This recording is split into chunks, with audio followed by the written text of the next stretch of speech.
نحمده ونستعينه ونستغفره ونؤمن به ونتوكل عليه ونعوذ بالله من شرور أنفسنا ومن سيئات أعمالنا من يهده الله فلا مضل له ومن يضلل فلا هادي له وأشهد أن لا إله إلا الله وحده لا شريك له وأشهد أن محمدا عبده ورسوله أرسله الله بالحق بشيرا ونذيرا أما بعد فإن خير الحديث كتاب الله وخير الهدى هدى محمد صلى الله عليه وسلم وشر الأمور محدثاتها وكل محدثة بدعة وكل بدعة ضلالة وكل ضلالة في النار. أعوذ بالله من الشيطان الرجيم. بسم الله الرحمن الرحيم. والسابقون الأولون من المهاجرين والأنصار والذين اتبعوهم بإحسان رضي الله عنهم ورضوا عنه وأعد لهم جنات تجري تحتها الأنهار خالدين فيها أبدا ذلك الفوز العظيم. بسم الله الرحمن الرحيم. يا أيها الذين آمنوا اتقوا الله حق تقاته ولا تموتن إلا وأنتم مسلمون. يا أيها الناس اتقوا ربكم الذي خلقكم من نفس واحدة وخلق منها زوجها وبث منهما رجالا كثيرا ونساء واتقوا الله الذي تساءلون به والأرحام إن الله كان عليكم رقيبا. يا أيها الذين آمنوا اتقوا الله وقولوا قولا سديدا يصلح لكم أعمالكم ويغفر لكم ذنوبكم ومن يطع الله ورسوله فقد فاز فوزا عظيما. أما بعد أعوذ بالله من الشيطان الرجيم. بسم الله الرحمن الرحيم. والسابقون الأولون من المهاجرين والأنصار والذين اتبعوهم بإحسان رضي الله عنهم ورضوا عنه وأعد لهم جنات تجري تحت الأنهار خالدين فيها أبدا ذلك الفوز العظيم. برادران اسلام، بزرگوں، نوجوان ساتھیوں، عزیز پیارے بچوں، ہر قسم کی تعریف و توصیف، بڑائی، کبریائی، شان، شوکت، غلبہ، دبدبہ صرف اور صرف اللہ رب العالمین کے لیے ہے جو ہم سب کا خالق مالک ہے۔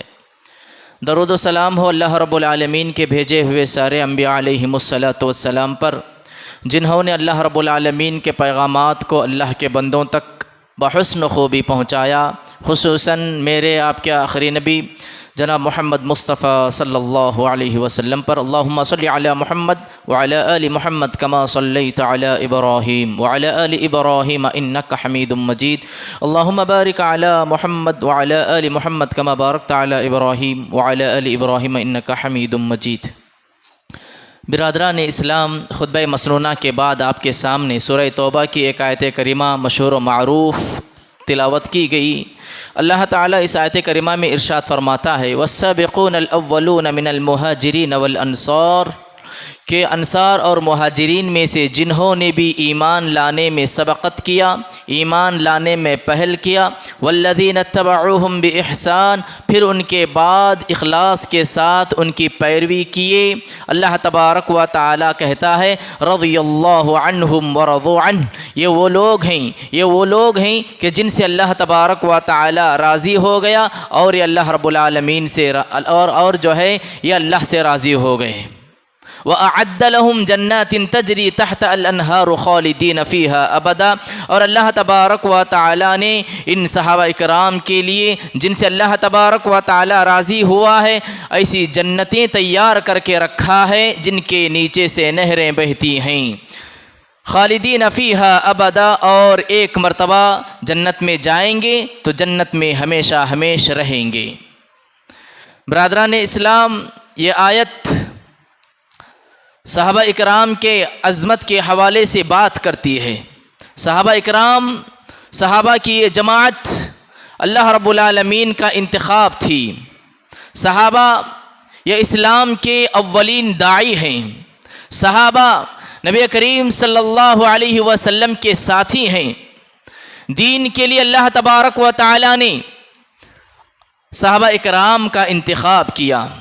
صحابہ اکرام کے حوالے سے اللہ تبارک و تعالی کہتا ہے رضی اللہ عنہم ورضوا عنہ، اللہ اکبر، کہ اللہ تبارک و تعالی ان صحابہ سے راضی ہو گیا۔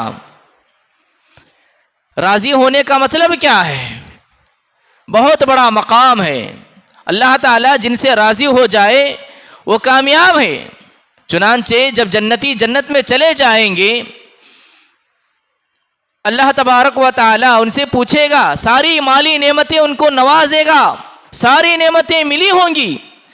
اس پر اللہ تبارک و تعالیٰ ان سے سوال کرتا ہے، پوچھتا ہے اہل جنت سے، کیا کوئی چیز باقی ہے؟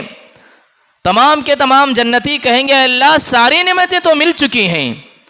اس وقت اللہ تبارک و تعالیٰ کہے گا کہ ایک روحانی نعمت باقی ہے۔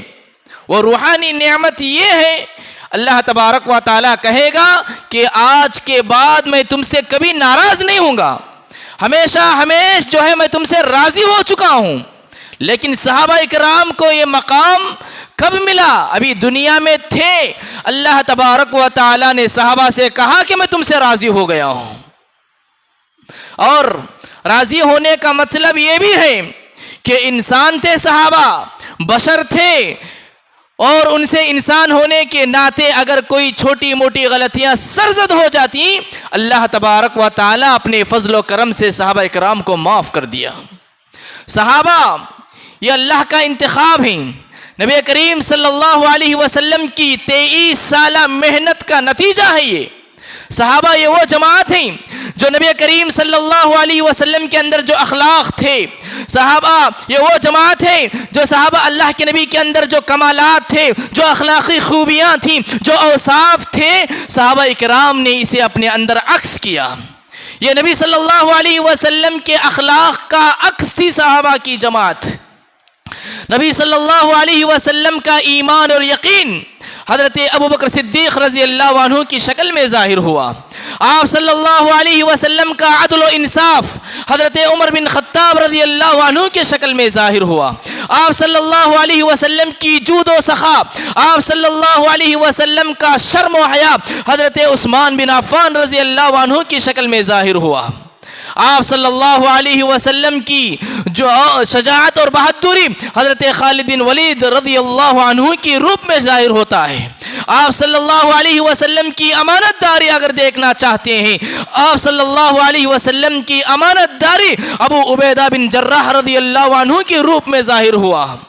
آپ صلی اللہ علیہ وسلم کے علوم اور فنون دیکھنا چاہتے ہو، حضرت آپ صلی اللہ علیہ وسلم کے علوم و فنون حضرت عبداللہ بن مسعود رضی اللہ عنہ، حضرت عبداللہ بن عباس رضی اللہ عنہ، حضرت زید بن ثابت رضی اللہ عنہ کی شکل میں ظاہر ہوتا ہے۔ اور آپ صلی اللہ علیہ وسلم کے فخر و فاقہ کو دیکھنا چاہتے ہو، آپ صلی اللہ علیہ وسلم کا فخر و فاقہ حضرت ابو ذر غفاری رضی اللہ عنہ کی شکل میں ظاہر ہوتا ہے۔ لہٰذا جو اخلاقی خوبیاں پیارے نبی صلی اللہ علیہ وسلم اکیلے آپ کے اندر تھیں، صحابہ کرام میں وہ تقسیم ہو جاتی ہیں۔ آپ سے کسی نے ایمان و یقین کا درس سیکھا، آپ سے کسی نے عدل و انصاف کا سبق پڑھا، آپ سے کسی نے شرم و حیا کا سبق پڑھا، آپ سے کسی نے امانت داری کا سبق پڑھا، آپ سے کسی نے علوم و فنون کا درس سیکھا۔ اس طرح صحابہ اکرام نبی کریم صلی اللہ علیہ وسلم کے جو اخلاقی خوبیاں تھیں اسے اپنے اندر پیدا کیا۔ برادران اسلام، صحابہ اکرام یہ وہ جماعت ہے، صحابہ اکرام کا کردار جو ہے یہ نبی کریم صلی اللہ علیہ وسلم کا عکس تھا۔ صحابہ یہ وہ جماعت ہیں کہ یہ اگر توبہ کریں تو ان کی توبہ نمونہ بن جاتی تھی۔ صحابہ اکرام جو ہے اگر صبر کریں تو صبر ان کا نمونہ بن جاتا ہے۔ اور صحابہ اکرام امانت میں ایسے تھے کہ ان کی امانتیں نمونہ بن جاتی تھیں۔ تو لہٰذا میرے محترم بھائیوں، صحابہ اکرام کی خوبیاں آج کے خطبے میں چند خصوصیات بیان کرنے کی کوشش کی جائیں گی۔ برادران اسلام، عام طور پر حقوق کا جب معاملہ آتا ہے، حقوق کے معاملے میں آپ نے جھگڑے سنے ہوں گے۔ کیا جھگڑے سنے ہوں گے؟ دو فریق آپس میں لڑ رہے ہوں، ایک فریق کہے گا کہ یہ میرا حصہ ہے اور دوسرا فریق کہے گا یہ میرا حصہ ہے، دونوں لڑیں گے جھگڑیں گے، لیکن صحابہ کی تاریخ پڑھیے، صحابہ اکرام کی زندگیوں کو پڑھیے کہ دو صحابہ ایک زمین کے مسئلے میں نبی کریم صلی اللہ علیہ وسلم کے پاس آ کر کے کہتے ہیں کہ اللہ کے نبی صلی اللہ علیہ وسلم یہ میری زمین ہے، اور دوسرے صحابی کہہ رہے ہیں کہ یہ میری زمین ہے۔ اللہ کے نبی صلی اللہ علیہ وسلم فیصلہ سنانے سے پہلے دونوں صحابہ سے کہتے ہیں اے میرے صحابہ دیکھیے کہ یہ زمین جس کی نہیں ہے ہو سکتا ہے وہ منہ مرا ہو سکتا ہے وہ اپنا دعویٰ پیش کرنے سے رہ جائے، اور یہ زمین جس کی نہیں ہے وہ چرب زبان ہو سکتا ہے، اور اپنی چرب زبانی کے سبب جو ہے جس کی زمین نہیں ہے وہ حصہ لے سکتا ہے، اور میں اگر اس کے حصے میں فیصلہ سنا بھی دوں اگر وہ حصہ اس کا نہیں ہے تو یاد رکھیں وہ اپنے ہاتھ میں جہنم کا حصہ لے رہا ہے، جہنم کا ٹکڑا اپنے ہاتھ میں لے رہا ہے۔ اتنا کہنا تھا جو ابھی تھوڑی دیر میں میری زمین یہ میری زمین کہہ کر کے صحابہ اکرام جو لڑ رہے تھے کہہ رہے تھے کہ یہ میرا حصہ نہیں ہے آپ لو، سامنے والے صحابی کہہ رہے ہیں یہ میرا حصہ نہیں ہے آپ لے لو۔ میرے محترم بھائیوں یہ صحابہ تھے، یہ صحابہ کی زندگیاں تھیں۔ آج اگر کوئی جو ہے حقوق اور معاملات کے حوالے سے اگر کوئی کورٹ چلے جاتا ہے جج کا فیصلہ سنانے سے اگر وہ زمین اس کی نہیں ہے تو اس کی زمین نہیں ہو سکتی۔ آج دیکھا یہ جاتا ہے کہ حقوق کے معاملے میں جو ہے لوگ ناحق کسی کی زمینات کو ہڑپ کر لیتے ہیں، ناحق کسی مال کو اپنا مال سمجھ لیتے ہیں، ایسا ہرگز بھی نہیں ہونا چاہیے۔ صحابہ اکرام کی زندگیاں ہمارے لیے نمونہ ہے۔ صحابہ اکرام کی مہمان نوازی کو پڑھیے آپ، صحابہ اکرام کی مہمان نوازی دیکھیے۔ حضرت ابو ہریرہ رضی اللہ عنہ حدیث کے راوی ہیں، ایک شخص نبی کریم صلی اللہ علیہ وسلم کی خدمت میں آتا ہے اور آ کے کہتا ہے اللہ کے نبی میں بھوکا ہوں، اللہ کے نبی میں بھوکا ہوں مجھے کھلائیے۔ اللہ کے نبی صلی اللہ علیہ وسلم اپنی تمام ازواج مطہرات کے گھر جو ہے کہلا بھیجتے ہیں، پوچھا بھیجتے ہیں کہ دیکھو گھر میں کچھ کھانے کی چیز ہے کہ نہیں ہے۔ تمام بیویوں کے گھر سے بس یہی بات آتی ہے، یہی جواب آتا ہے اللہ کے نبی گھر کے اندر پانی کے سوا کچھ نہیں ہے۔ کن کے گھروں کا حال ہے یہ؟ نبی کریم صلی اللہ علیہ وسلم کی ازواج مطہرات کے گھروں کا یہ حال ہے، اللہ کے نبی گھر کے اندر پینے کے پانی کے سوا کچھ نہیں ہے۔ صحابہ اکرام سے اللہ کے نبی پوچھتے ہیں کہ یہ میرا مہمان ہے، اسے بھوک لگی ہوئی ہے، آج اسے اپنا مہمان کون بنائے گا؟ ایک انصاری صحابی اٹھتے ہیں، ایک انصاری صحابی ابو طلحہ رضی اللہ عنہ بیدار اٹھتے ہیں اور کہتے ہیں اللہ کے نبی آج میں اس شخص کو آپ کے مہمان کو میں اپنا مہمان بناؤں گا۔ لہٰذا اپنے گھر لے جاتے ہیں اور اپنے گھر لے جانے کے بعد بیوی سے پوچھتے ہیں کہ کھانے کے لیے کیا چیز ہے، گھر کے اندر کھانے کے لیے کیا چیز ہے؟ تو بیوی کہتی ہے کہ بچوں کا جو مختصر سا کھانا بس باقی ہے۔ لہٰذا ابو طلحہ رضی اللہ عنہ کہتے ہیں کہ بچوں کو جو ہے کسی طرح جو ہے سلا دو، میرے ساتھ آج جو ہے اللہ کے نبی کے مہمان ہیں۔ تو لہٰذا جو ہے بچوں کو جو ہے سلایا جاتا ہے اور جو ہے کھانا صرف ایک آدمی کھائے اتنا تھا۔ لہٰذا حضرت ابو طلحہ رضی اللہ عنہ اپنی بیوی سے کہتے ہیں کہ جب کھانے کے لیے بچھایا جائے، جب کھانے کے لیے بیٹھے تو چراغ کو گل کر دینا، چراغ کو بجھا دینا تاکہ میزبان کو یہ نہ لگے کہ ہم نہیں کھا رہے ہیں، اور میزبان یہ سمجھے کہ جب چراغ گل ہو جائے تو ہم بھی ان کے ساتھ کھا رہے ہیں، اس چیز کو محسوس کریں۔ تو لہٰذا جو ہے مہمان کی مہمان نوازی ہوتی ہے۔ اور صبح کو جب یہ انصاری صحابی نبی کریم صلی اللہ علیہ وسلم کی خدمت میں حاضر ہوتے ہیں تو کہتے ہیں کہ اللہ تبارک و تعالیٰ کل تم دونوں میاں بیوی کے اس ادا سے اللہ تعالیٰ کو ہنسی آ گئی، اللہ تبارک و تعالیٰ کو تمہاری یہ ادا بہت پسند آ گئی۔ تو یہ صحابہ تھے مہمان نوازی کے خاطر۔ صحابہ کرام کی ایسا نمونہ جو ہے تاریخ میں ایسا نمونہ نہیں مل سکتا۔ صبر کے بہت سارے نمونے آپ نے دیکھے سنے ہوں گے، لیکن ام سلیم رضی اللہ عنہا کا جو صبر کا واقعہ ہے رہتی دنیا تک صبر کا ایسا واقعہ دنیا پیش نہیں کر سکتی۔ لہٰذا جو ہے ابو طلحہ رضی اللہ عنہ کی یہ بیوی ام سلیم رضی اللہ عنہا، ان کا بیٹا جو ہے وفات پا جاتا ہے، انتقال کر جاتا ہے، اور اپنے گھر والوں سے کہتی ہیں کہ ابو طلحہ سفر پہ گئے ہوئے ہیں، ابو طلحہ جب گھر واپس آئیں گے تو میں سب سے پہلے ان کے اپنے جو ہے بچے کی وفات کی خبر بتاؤں گی، خبر سناؤں گی۔ لہٰذا ابو طلحہ رضی اللہ عنہ گھر واپس آتے ہیں، ام سلیم رضی اللہ عنہا بناؤ سنگار کرتی ہیں اور ازدواجی تعلقات قائم ہوتے ہیں۔ پھر اس کے بعد ابو طلحہ رضی اللہ عنہ سے مخاطب ہو کے کہتی ہیں، اے ابو طلحہ بتاؤ، اگر تمہارے پاس کوئی شخص امانت کے طور پر کوئی چیز رکھے اور اپنی امانت کا مطالبہ کرے تو کیا تم اسے اس کی امانت نہیں لوٹاؤ گے؟ ابو طلحہ رضی اللہ عنہ کہتے ہیں کہ کیوں نہیں، جس کی امانت ہے میں اس کی امانت کو اس تک پہنچا دوں گا۔ تو اس وقت ام سلیم رضی اللہ عنہا کہتی ہیں کہ اللہ تبارک و تعالیٰ نے بیٹے کی شکل میں جو امانت ہم کو دے رکھی تھی، اللہ تعالیٰ نے اپنی امانت کو اپنے پاس لے لیا ہے۔ میرے محترم بھائیوں، کوئی ماں ایسا صبر نہیں کی ہوگی تاریخ کے اندر جیسا کہ صبر حضرت ام سلیم رضی اللہ عنہا نے کیا تھا۔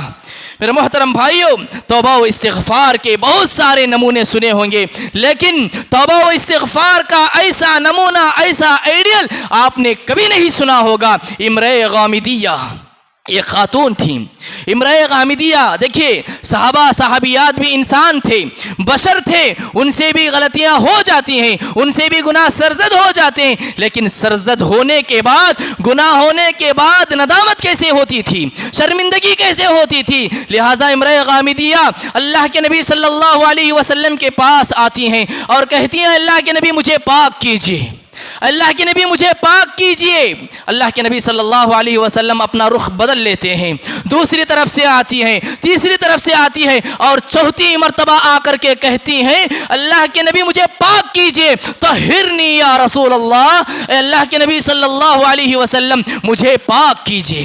یاد رکھیں کہ زنا کا حد نافذ کرنا ہے تو 4 مرتبہ اقرار کرنا ضروری ہوتا ہے۔ اس خاتون نے، اس عورت نے جو ہے 4 مرتبہ جب اقرار کیا، اللہ کے نبی صلی اللہ علیہ وسلم نے اس عورت سے کہا کہ جاؤ، جب بچے کی ولادت ہو، جب بچہ پیدا ہو تو اس کے بعد آنا۔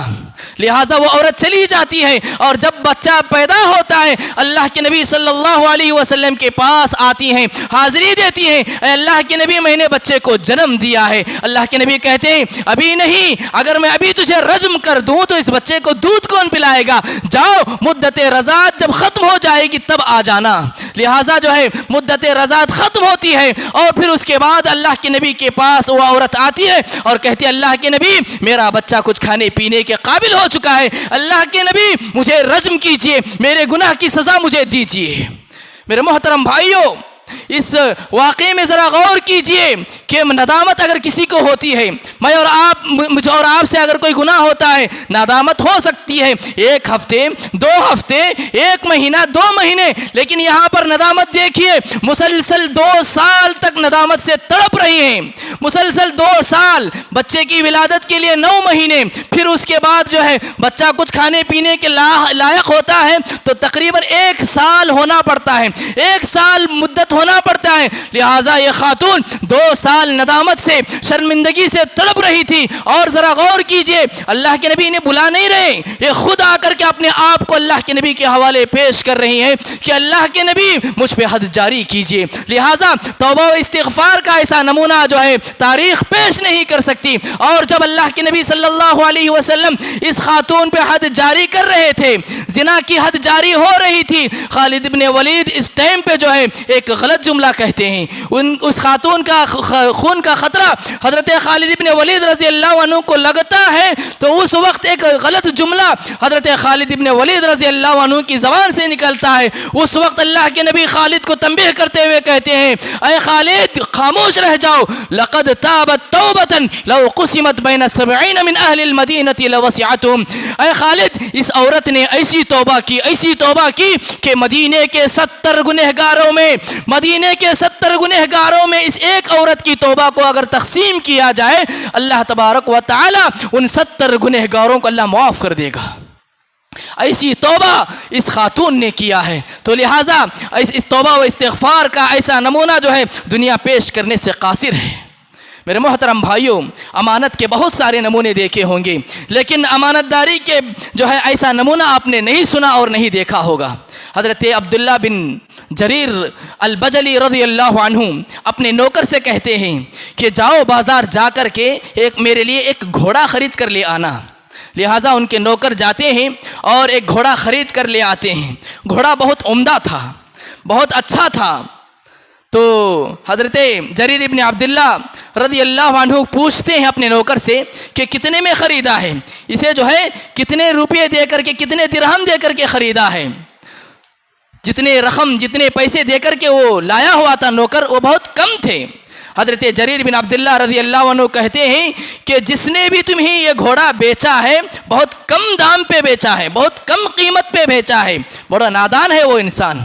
اور اپنے نوکر سے کہتے ہیں چلو بازار چلتے ہیں اور تلاش کرتے ہیں اس انسان کو، اس شخص کو تلاش کرتے ہیں، اور جب ملتا ہے تو اس سے کہتے ہیں کہ یہ جو عمدہ گھوڑا تم نے بیچا ہے یہ قیمت اس کی اتنی نہیں ہے، بلکہ پھر مزید اسے قیمت دے کر کے جریر بن عبداللہ رضی اللہ عنہ اس گھوڑے کو خریدتے ہیں۔ ذرا غور کیجئے، میں اور آپ ہوتے اگر کوئی چیز جو ہے اس کی اپنی اصل قیمت سے کم میں مل جاتی ہم خوش ہو جاتے، لیکن صحابہ اکرام کی زندگیوں کو پڑھیے، صحابہ رسول کو معلوم ہوا کہ یہ عمدہ گھوڑا اتنی مختصر سی قیمت پہ نہیں بک سکتا، تلاش کرتے ہوئے جاتے ہیں، بازار جاتے ہیں اور اس کی اصل قیمت ادا کر کے اس گھوڑے کو خریدتے ہیں۔ صحابہ اکرام کے ایسے نمونے ہم کو جو ہے مل نہیں سکتے۔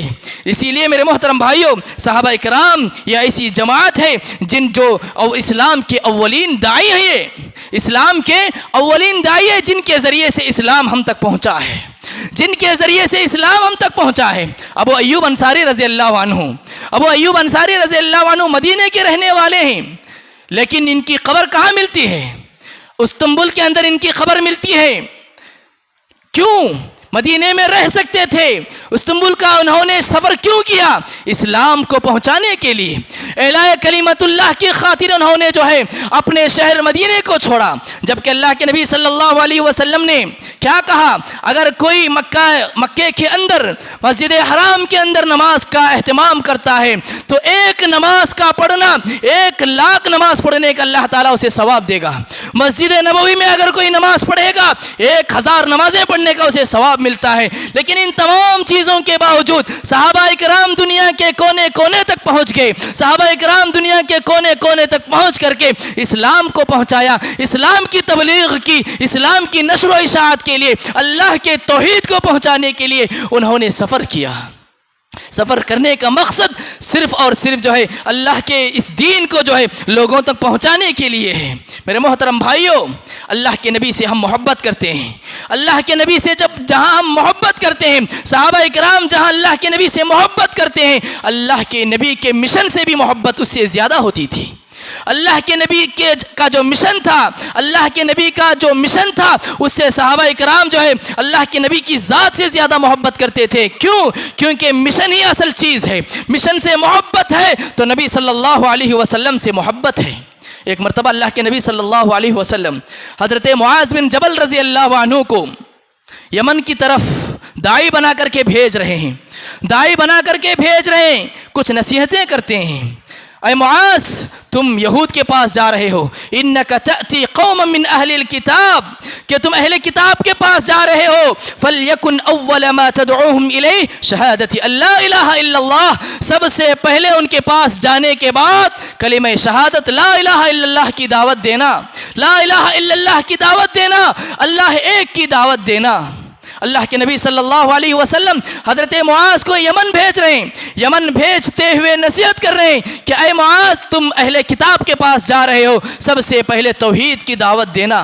پھر اس کے بعد اللہ کے نبی صلی اللہ علیہ وسلم دیکھیے حضرت معاذ سے بہت زیادہ جو ہے چاہت تھی، حضرت معاذ بھی آپ صلی اللہ علیہ وسلم سے بہت زیادہ جو ہے محبت کیا کرتے تھے۔ اللہ کے نبی صلی اللہ علیہ وسلم حضرت معاذ سے کہا تھا، یا معاذ انی احبک، اے معاذ میں تم سے محبت کرتا ہوں، اے معاذ میں تم کو چاہتا ہوں۔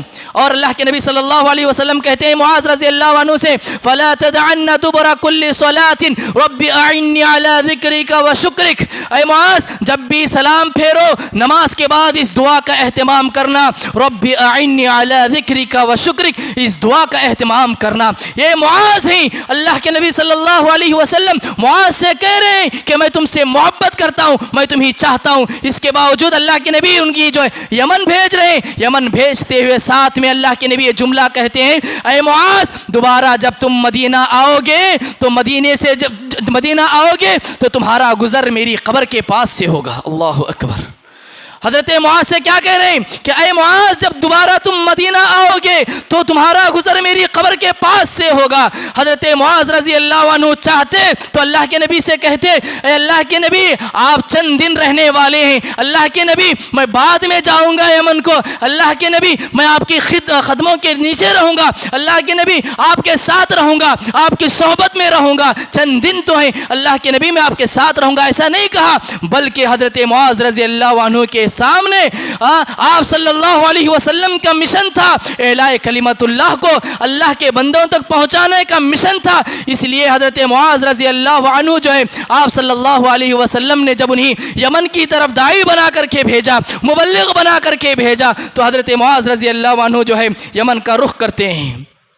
برادران اسلام، ہر صحابی اپنی جگہ داعی تھے۔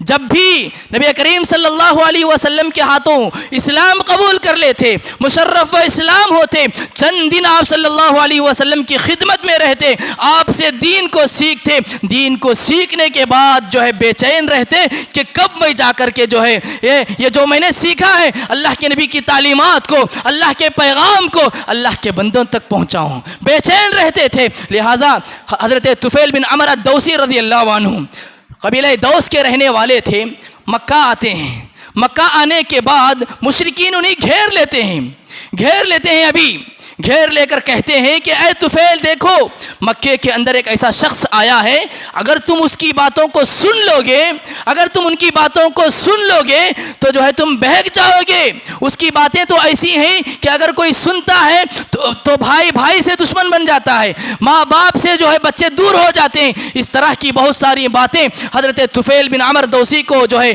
مشرکین مکہ نے بتا دیا۔ لہٰذا جب سارے لوگ اس طرح کی بات کہی تو طفیل بن عمر الدوسی جب خانہ کعبہ کو جاتے کانوں کے اندر روئی رکھ لیتے، کانوں کے اندر کپاس کو رکھ لیتے تاکہ ان کی باتوں سے میں بچ سکوں۔ ایک دن جو ہے ایسے ہی خانہ کعبہ کا طواف کر رہے تھے، حضرت طفیل بن عمر الدوسی سوچنے لگے کہ میں بھی ایک قبیلے کا سردار ہوں، اللہ نے مجھے بھی عقل دیا ہے، میں کیوں نہ سن لوں، ان کی باتوں کو کیوں نہ سن لوں، اگر اچھی ہیں تو مان لوں گا اور اگر بری ہیں تو چھوڑ دوں گا۔ تو لہٰذا ایک مرتبہ اللہ کے نبی صلی اللہ علیہ وسلم کے قرآن مجید کی تلاوت کو سن لیتے ہیں اور اسی وقت فوراً جو ہے مشرف و اسلام ہو جاتے ہیں۔ دیکھیے، اور چند دن حضرت طفیل بن عمر الدوسی رضی اللہ عنہ مکہ میں رہتے ہیں اور مکہ کی گلیوں میں اعلان کرتے ہوئے پھرتے ہیں کہ اشہد ان لا الہ الا اللہ وان محمد الرسول اللہ۔ تمام مشرکین عرب کے سامنے اشہد ان لا الہ الا اللہ محمد الرسول اللہ کہتے ہوئے عرب کی گلیوں میں پھرتے ہیں اور چند دن اللہ کے نبی کی صحبت میں رہ کر کے اسلام کو سیکھتے ہیں، دین کو سیکھتے ہیں، اور دین کو سیکھنے کے بعد جو ہے اللہ کے نبی صلی اللہ علیہ وسلم حضرت طفیل بن عمر الدوسی سے کہتے ہیں کہ جاؤ اپنے قبیلے کو اسلام کی دعوت دو، جاؤ اپنے قبیلے کو اللہ کی عبادت کی دعوت دو۔ لہٰذا حضرت طفیل بن عمر الدوسی رضی اللہ عنہ اپنے قبیلے کے پاس جاتے ہیں، اسلام کو پہنچاتے ہیں، اللہ کی دعوت ان تک پہنچاتے ہیں، لیکن لوگ مانتے نہیں ہیں، بہت بے بس ہو جاتے ہیں اور اللہ کے نبی صلی اللہ علیہ وسلم کے پاس آ کر کے جو ہے کہتے ہیں اللہ کے نبی میں نے اپنی قوم کو بہت زیادہ جو ہے اسلام کی طرف دعوت دی، میں نے بہت اللہ کی عبادت کے لیے دعوت دی، لیکن میری قوم نے جو ہے انکار کر دیا، اللہ کے نبی میری قوم کے حق میں بد دعا کر دو۔ اللہ کے نبی صلی اللہ علیہ وسلم ہاتھ اٹھاتے ہیں، صحابہ دیکھتے ہیں، کہتے ہیں ہلکو، ارے اب تو قبیلہ دوس ہلاک ہو گیا، اب تو قبیلہ دوس ہلاک ہو گیا۔ لیکن قربان جانیے اللہ کے نبی صلی اللہ علیہ وسلم کو ان طائف والوں نے پتھروں سے مار کر لہو لہان کر دیا تھا، آپ نے ان کے حق میں کبھی بد دعا نہیں کی، تو کیا اللہ کے نبی قبیلہ دوس کے حق میں بد دعا کر سکتے ہیں؟ اللہ کے نبی صلی اللہ علیہ وسلم نے دعا کرتے ہوئے کہا اللہم اہدی دوسا، اے اللہ قبیلہ دوس کو ہدایت دے دے، دے، اے اللہ قبیلہ دوس کو ہدایت دے دے۔ پھر اس کے بعد اللہ کے نبی صلی اللہ علیہ وسلم طفیل بن عمرو الدوسی سے کہتے ہیں کہ جاؤ اب جو ہے اسلام کی دعوت اپنے قوم کو دو۔ تو لہٰذا حضرت طفیل بن عمرو الدوسی رضی اللہ عنہ دوبارہ اپنے قبیلے کے پاس جاتے ہیں، اسلام کی دعوت ان لوگوں تک پہنچاتے ہیں، تو سارے کا سارا قبیلہ مشرف با اسلام ہو جاتا ہے۔ تو لہٰذا میرے محترم بھائیوں، ہر انسان کو، ہم میں سے ہر ایک کو جو ہے دین کی دعوت کو جو ہے لوگوں تک پہنچانے کا جذبہ، لوگوں تک پہنچانے کی تڑپ ہونا چاہیے۔ اسی طرح صحابہ کرام جو ہے کسی کے سامنے اسلام پہنچانے کے لیے نہیں ڈرتے تھے۔ یہ ان کی خصوصیت تھی، یہ ان کے اوصاف تھے، یہ ان کی عظمتیں تھیں، یہ ان کے فضائل تھے کہ سامنے چاہے کوئی بھی کیوں نہ ہو، وقت کا جابر ظالم قسم کا حکمران کیوں نہ ہو، اسلام کی دعوت ان لوگوں تک پہنچانے میں ذرا برابر بھی جھجک محسوس نہیں کرتے تھے۔ تو لہٰذا ایرانی سپہ سالار رستم کے پاس جو ہے مسلمانوں کی ایک جماعت کو جانا ہوتا ہے، لہٰذا رستم جو ہے اپنے رعایا سے کہتا ہے کہ عرب کے بدھو لوگ آ رہے ہیں، عرب کے بدھو لوگ، جاہل قسم کے لوگ آ رہے ہیں، لہٰذا اپنے دربار کو سجانے کا حکم دیتا ہے۔ رستم کا وہ دربار سجایا جاتا ہے اور مسلمان اس کے دربار میں آتے ہیں، اور ربیعہ بن عامر رضی اللہ عنہ اس کی قالین کو چیرتے ہوئے ڈائریکٹ اس کے سامنے جا کر کھڑے ہو کر کے کہتے ہیں جئنا لنخرج العباد من عبادت العباد الى عبادت اللہ ومن جور الادیان الى عدل الاسلام، کہ اللہ تبارک و تعالیٰ نے ہم کو اس لیے مبعوث کیا ہے، اللہ نے ہم کو اس لیے بھیجا ہے تاکہ ہم بندوں کی عبادت سے نکال کر ایک اللہ کی عبادت کی طرف بلائیں، اور ادیان باطلہ کے ظلم و ستم سے نکال کر کے عدل و انصاف والا مذہب اسلام کی طرف جو ہے دعوت دینے کے لیے اللہ تعالیٰ نے ہم کو بھیجا ہے۔ حضرت ربیعہ بن عامر اس وقت جو اس کے وہ دربار جو سجایا گیا تھا اس کی طرف توجہ نہیں دی، بلکہ اس کے جابر اور ظالم قسم کا جو بادشاہ تھا، بادشاہ کے سامنے جا کر کے کہا کہ اللہ تبارک و تعالیٰ نے ہم کو اس لیے بھیجا ہے تاکہ ہم جو ہے اللہ کے بندوں کو اللہ کی بندگی کی طرف دعوت دیں، اللہ کی عبادت کی طرف دعوت دیں، اللہ تبارک و تعالیٰ نے ہمیں اس لیے جو ہے بھیجا ہے۔ اس طرح جو ہے صحابہ اکرام پوری ہمت کے ساتھ، جوان مردی کے ساتھ جو ہے اسلام کی طرف دعوت دی ہے میرے محترم بھائیوں۔ لیکن افسوس آج جو ہے صحابہ کرام کے تعلق سے آج صحابہ کرام کو برا بھلا کہا جاتا ہے۔ صحابہ کرام، ہم ان کا تذکرہ کن الفاظ میں کریں؟ ہم گنہگار انسان ہیں، ہم گنہگاروں کی زبانیں صحابہ کرام کا تذکرہ کیسے کریں؟ لیکن میرے محترم بھائیوں، ہمارے سماج کے اندر، ہمارے معاشرے کے اندر کچھ ایسے لوگ ہیں جو صحابہ کرام کو گالیاں دیتے ہیں، نعوذ باللہ، صحابہ کرام کو برا بھلا کہتے ہیں۔ ایسا ہرگز نہیں ہونا چاہیے۔ اللہ کے نبی نے فرمایا لا تسبوا اصحابی، میرے صحابہ کو برا بھلا نہ کہو، میرے صحابہ کو برا بھلا نہ کہو۔ میرے صحابہ کے بارے میں زبان کھولنے سے پہلے اپنے آپ کے بارے میں سوچو کہ تم کیا ہو، اپنے آپ کے بارے میں سوچو کہ تم کیا ہو۔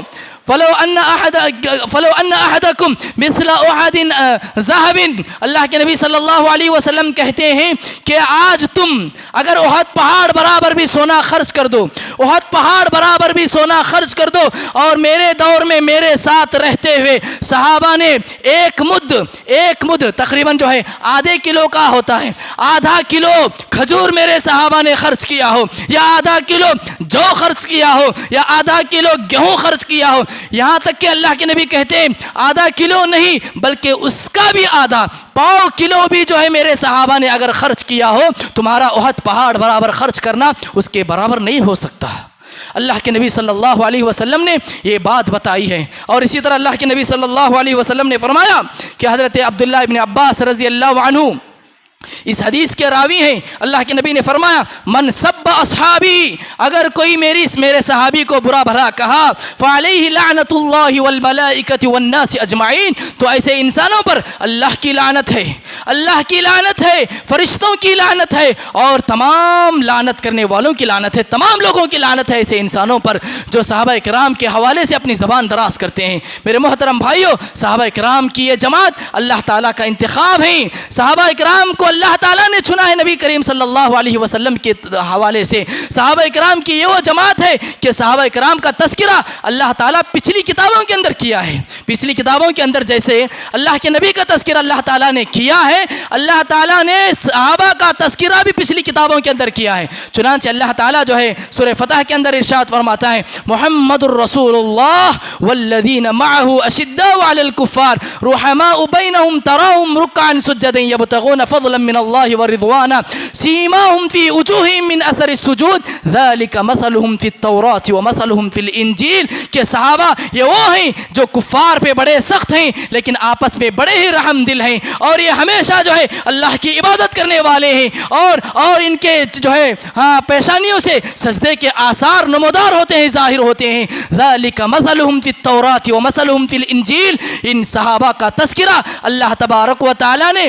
پچھلی کتابوں کے اندر بھی تذکرہ کیا ہے۔ پچھلی کتابوں میں اللہ تبارک و تعالیٰ جو ہے صحابہ کرام کا ذکر خیر کیا ہے، تو لہٰذا صحابہ کرام کے تعلق سے ہمیشہ ہم کو جو ہے اچھی گفتگو ہونی چاہیے، اچھائی بولنا چاہیے، صحابہ کرام کے تعلق سے کبھی برا بلا نہیں کہنا چاہیے۔ صحابہ کرام یہ اللہ رب العالمین اللہ کے نبی صلی اللہ علیہ وسلم کے ساتھی ہیں، صحابہ اللہ کے نبی کے ساتھ زندگی بسر کرنے والے ہیں، صحابہ اپنی اللہ کے نبی صلی اللہ علیہ وسلم کے ساتھ اٹھے بیٹھے لوگ ہیں۔ ایسے صحابہ کے تعلق سے جو ہے کبھی برا بھلا نہیں کہنا چاہیے، اگر کہیں گے ایسے لوگوں پر اللہ رب العالمین کی لعنت ہے۔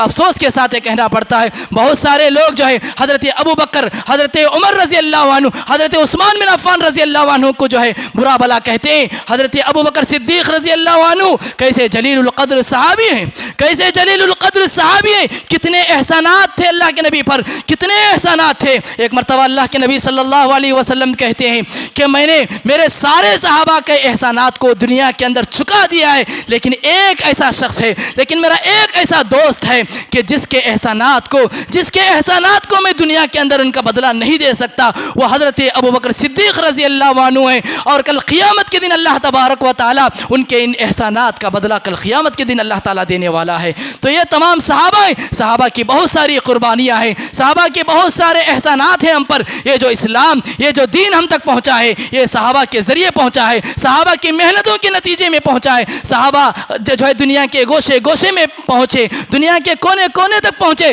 تب چل کر کے جو ہے یہ اسلام، یہ دین ہم تک پہنچا ہے۔ لہٰذا صحابہ کرام سے محبت ہونی چاہیے۔ صحابہ کرام سے اگر کوئی محبت کرتا ہے حقیقی معنوں میں، اگر اللہ کے نبی سے محبت کرتا ہے تو اس کے دل میں صحابہ سے محبت ہوتی ہے۔ ایک مرتبہ اللہ کے نبی نے فرمایا کہ اگر کوئی صحابہ سے محبت کرتا ہے، میری محبت کرنے کے نتیجے میں صحابہ سے محبت کر رہا ہے، اور اگر کوئی صحابہ سے نفرت کرتا ہے تو اللہ کے نبی نے فرمایا وہ انسان میرے سے بھی محبت نہیں کر رہا ہے۔ لہٰذا اللہ رب العالمین سے دعا ہے کہ اللہ تبارک و تعالی ہم تمام کو صحابہ کرام سے محبت کرنے کے اللہ تعالیٰ توفیق نصیب فرمائے۔ اللہ تبارک و تعالی جب تک دنیا کے اندر زندہ رکھا ہے، ایمان اسلام کی حالت میں زندہ رکھے، اور جب خاتمہ ہو تو خاتمہ بالخیر ہو، ہماری زبانوں سے کلمہ شہادت لا الہ الا اللہ محمد الرسول اللہ جاری ہو۔